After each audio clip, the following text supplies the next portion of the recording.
Hello and welcome to Dawn Chorus Writes, a Miraculous Ladybug fanfiction and audio fiction. This is the series Romeo and his Marinette, and we are on part 8. So I hope you're enjoying it so far. Send loads of love to Kim for her beautiful, stunning artwork in the thumbnail. All her information is listed down below. Send me loads of love by smashing that like button.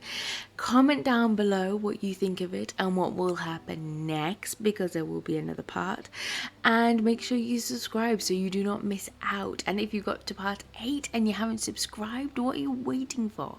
It really does help out this channel and helps to support it, so please do, and I hope you enjoy.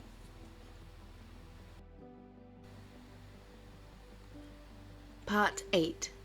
Adrien's POV. Claws in!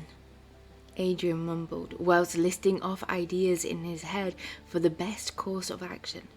It was late, but he wasn't tired. Every time he thought of what Marinette had gone through, had kept going through, he felt a sudden surge of anger and a sense of need to protect Marinette course through him. He had heard rumours and seen moments of Chloe overstepping but behaving like that towards Marinette, and under the excuse of his name. That was going too far, and it needed to stop. He would do anything not to see his princess crumbled and broken like that. The stories she had told him as she clung to him. And yet, if he hadn't been Cat, if she didn't know, how long would she have gone on, keeping Adrien at a distance, believing the lies? Adrien stormed over to one of his concealed storage spaces behind the bookshelves. Plagg, have you seen the flip chart? He called out as he removed a set of tennis rackets and dropping them on the floor. What? When we spent all night coming up with... His little Kwame smirked, shoving a mouthful of cheese into his mouth. We don't mention that name. That was a mistake. A one-off. Adrien shot a look at Plagg, who was chuckling beside him. What was a mistake with the green hair? What were you thinking? I wasn't. That's not the point right now. Can we please focus on the task at hand? Now, have you seen it or not? Adrien groaned in frustration, ramming a golf club's back in. I think it's in the other cupboard, and maybe a little more quiet. Last thing we need is to wake the house. Plagg zoomed towards the landing and disappeared for a moment. Kid, here. Adrien dashed out of the cupboard and ran up his spiral stairs, pulling open the cupboard behind the CDs. Thanks, Plagg. He heaved it out, making sure not to cause the endless, forgotten hobbies to come crashing out on him. He studied the staircase for a moment. Claws out! He grabbed the flip chart in one hand and pulled out his baton, using it to jump off, landing softly next to his bed. Claws in! I'm not an elevator, you know, Plagg rumbled, making his way to collect more cheese. Adrien rolled his eyes but couldn't help the sly smile forming across his lips. He grabbed a green and pink marker from his desk before standing, staring at the blank white paper in front of him. Countless concepts had raced through his mind as he held his sleepy princess in his arms, exhausted from the tears. But now, confronted by the daunting pressure, his mind was just as blank as the paper in front of him. Buddy, what are your ideas? Adrien rolled the two pens back and forth between his hands. Depends which century you want to take inspiration from. I mean, there are several medieval strategies we could try. Ever heard of the thumb screw? Plagg, keep it PG. We don't want to hurt them, just teach them a lesson. Get them to back off Marinette for good. Adrien hovered the green pens in front of the paper. I could confront them in front of the whole school. That might embarrass them enough. Yeah, and Marinette along with them. Fair point. In private? No, they may agree or laugh, but it wouldn't stop her. It hasn't in the past for either of them. Plagg hovered in front of the flip chart with what looks like a black marker. What are you... Plagg moved back and gestured at his picture. Cat could dangle them from the Eiffel Tower for an hour. A day? Before you say anything, I could see the idea cross your mind before. Adrien had to force back the laughter that sat in his throat as he stared at the two stick figures hanging upside down, calling for help from a crude sketch of the Eiffel. Yeah, maybe for a split second, but Cat can't be seen acting in that way. I mean, what would Ladybug say? No fun. The Black Knight would have done it. Plagg folded his little arms as Adrien shot him a questioning look, but thought better of it to ask. It's not about having fun, Plagg. It's about teaching them a lesson. Plagg flipped the paper over and let out a naughty laugh as he bounced around in front of the page. Buddy, what is this? Plagg moved back to reveal what looked like Chloe's face, but with a black scribble across it. Beside it was a stick figure that had a cartoon stinky lines coming off it. There's no harm in having a little fun. I could set up a trap around school, cover them in slime, my own recipe. He pointed to the messy face and then to the drawing beside it. Or I have a wheel of cheese I had been saving, aged to the perfect amount of stink. Plagg, are you willing to sacrifice your cheese for Marinette? Maybe the love I feel for her when I'm Cat isn't mine alone. Adrien leaned a little closer to Plagg and wiggled his eyebrows. Kwamis don't love. She's just special, that's all. Plagg said, shoving a mouthful of cheese into his mouth and moving away from Adrien's teasing chuckle. However fun and heartwarming those ideas may be, I don't think it will stop them. And if they thought Marinette set it up, or myself, no more school. Adrien sighed. Oh, what if I spoke to the mayor? No, that man is spineless when it comes to his daughter. He caves every time. Yeah, the man was opposite to his own father. Oh, I could at least threaten Lila about speaking to my father. Get her kicked off the next shoot. I only agreed to model with her if she backed off Marinette, and then she goes and does that? I don't know, kid. She will probably counteract with lies, making you and Princess come off worse. Then what am I meant to do? I haven't come across anything like this before, apart from in teen films. Adrien could feel his little friend stare at him. And before you say anything, my father is different. I have no choice. Marinette, she shouldn't have to put up with that behavior. Neither should you, kid, Plagg mumbled beside him. You know, my mum had a saying, you should always rise above, to never stoop to their level. But that is what Marinette has been trying to do, and it hasn't worked. But she didn't have you. Us, beside her. It sounds like she went it alone. Yeah, her friends would speak up, but when it happened in front of the class, it sounded a lot like it happened behind closed doors. Yeah, the toilets. Adrien clenched his hands around the pen, causing the green ink to smear across his palms. Wait, they said I would never date Marinette, that it was ridiculous.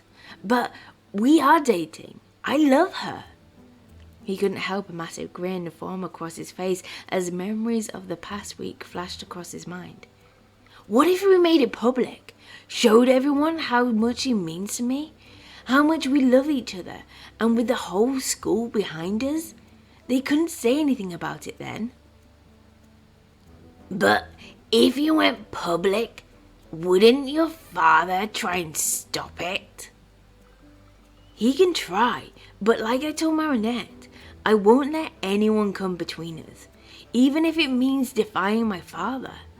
Yeah, I think that is what we should do.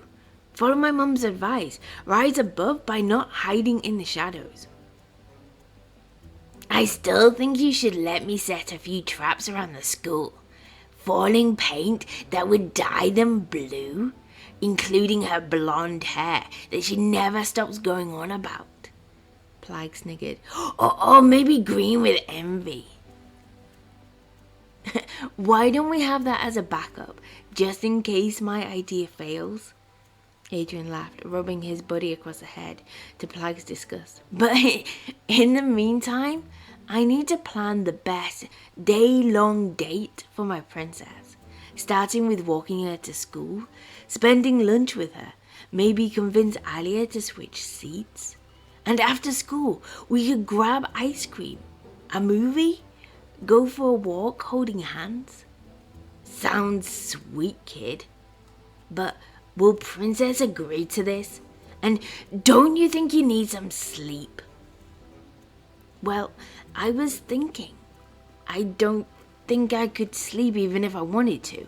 And I want to be there when she wakes. Explain the plan in person. Plagg? Claws out. He could hear his Kwame protesting as he got sucked into the ring. But Adrien had decided he didn't want Marinette to wake and sense the fear of attending school, of being alone. And he knew Natalie wouldn't enter his room until his alarm went off, so as long as he was back in time, what would be the issue? He grinned to himself. There were definitely perks to her knowing his secret identity. Cat packed a backpack with a blanket, extra cheese, phone and random tidbits before jumping out of his window and racing along the silent rooftops towards his princess. It was now 2 a.m. and his usual alarm would go off at 7 a.m. He set 2 more, one for 6 a.m. to wake if he should fall asleep and another at 6:30 to leave to be on the safe side. He landed softly on the balcony and glanced through the skylight. Marinette was as he had left her, curled up in her blanket. Feeling a little relieved, he moved back and sat down on the beach chair, pulled out his own blanket, deciding it would look less strange for Cat to be seen off Marinette's balcony than Adrien. He left his suit on, knowing Plagg would protest later, and settled down.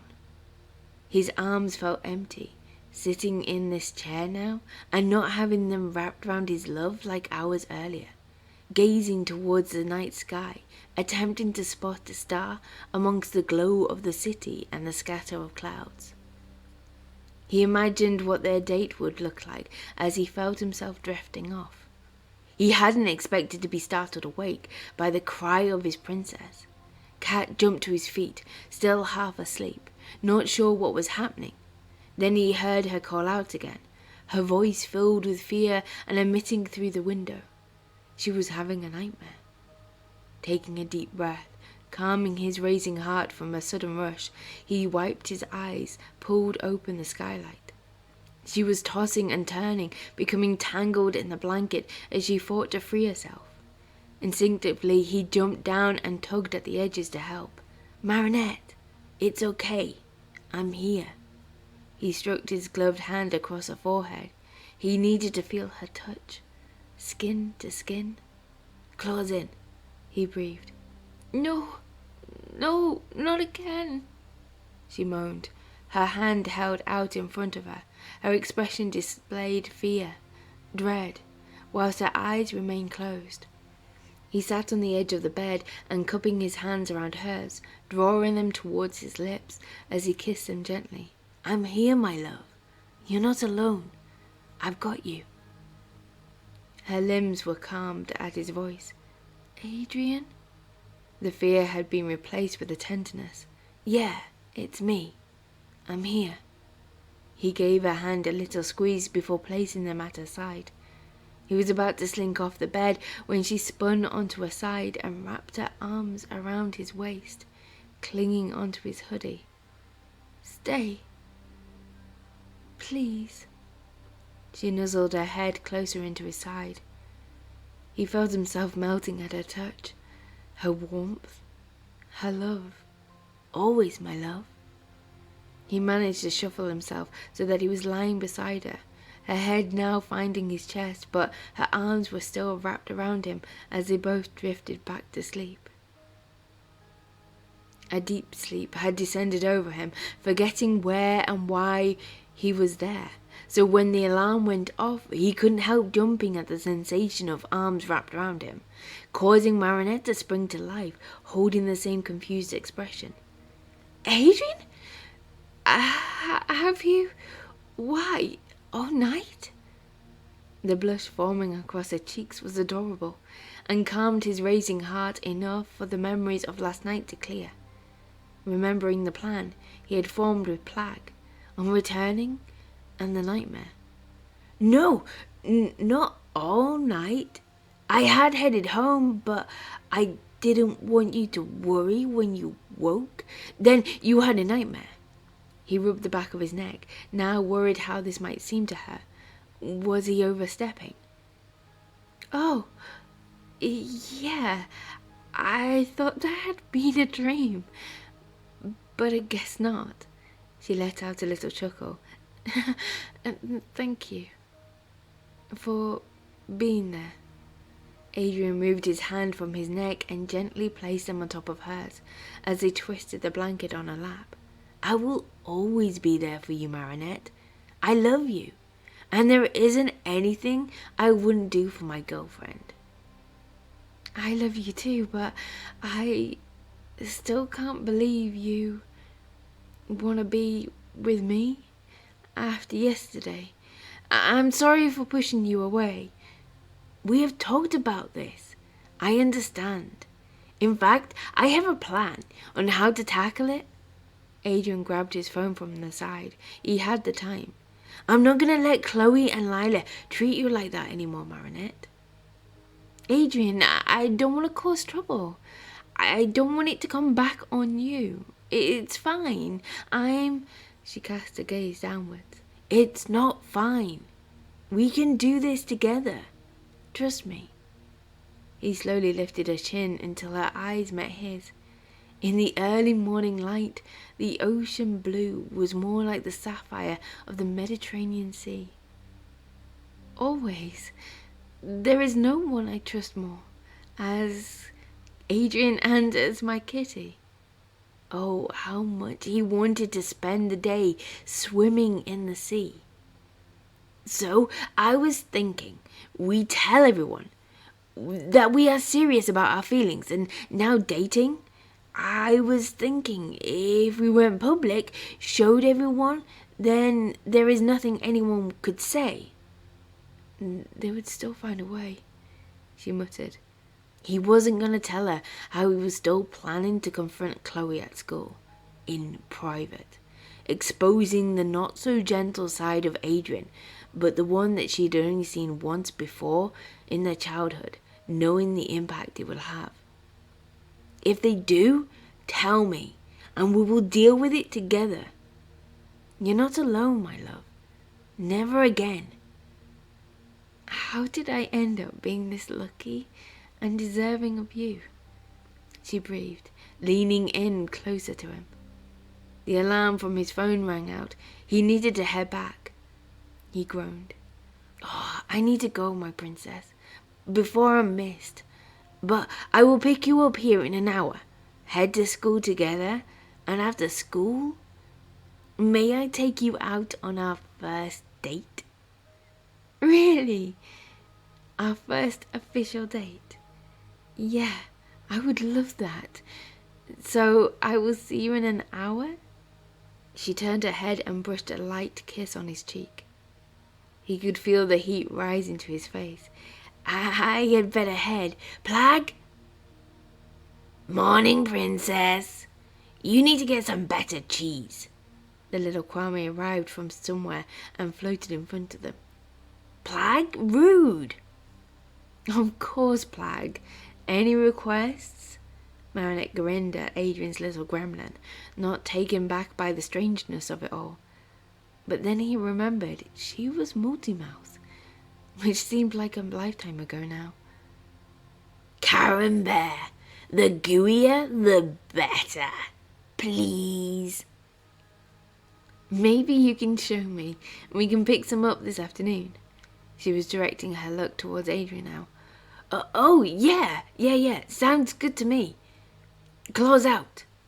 He felt a giddiness form over him, and not from the magic, but rather the look of awe and astonishment forming across Marinette's face, widening her eyes. "See you soon, my princess." Kat lifted her hand, couldn't help the smirk forming across his lips as he pressed them against the back of her hand. "Make sure you hurry back, my kitty," she said as he pushed the skylight open, forcing himself out and away from her. For now. Thank you for listening to part 8 of Romeo and his Marinette. I hope you enjoyed it. Adrien and Plagg forming plans. That was fun to write.